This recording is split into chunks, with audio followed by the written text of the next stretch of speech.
Vadodara circuit house ખાતે આજે રાજ્યના ગ્રામ વિકાસ મંત્રી કુંવરજીભાઈ બાવળિયાના અધ્યક્ષસ્થાને જિલ્લા ગ્રામ વિકાસ એજન્સીની કામગીરીની સમીક્ષા બેઠક યોજાઈ હતી।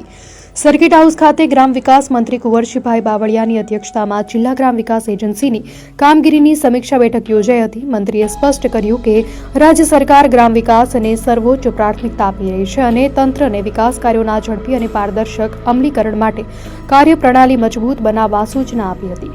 તેમણે યોજનાઓનો લાભ સમયસર અને સરળતાથી લાભાર્થીઓ સુધી પહોંચે તે માટે સતત મોનિટરિંગ રાખવા પર ભાર મૂક્યો હતો। જિલ્લા વિકાસ અધિકારી મમતાબેન હિરપરાએ ડીઆરડીએ દ્વારા હાથ ધરાયેલા કાર્યો જેમાં ડોર ટુ ડોર સ્વચ્છતા, જળસંચય, શૌચાલય નિર્માણ અને સખી મંડળના કાર્યક્રમોનો સમાવેશ થાય છે તેનો વિગતવાર અહેવાલ રજૂ કર્યો। મંત્રી કુંવરજીભાઈ બાવળિયાએ બેઠકના અંતે લાભાર્થી કેન્દ્રિત અમલ માટે જરૂરી સૂચનાઓ આપી હતી। બેઠકમાં ડીઆરડીએના ડાયરેક્ટર HR પરીખ સહિતના અધિકારીઓ ઉપસ્થિત રહ્યા હતા।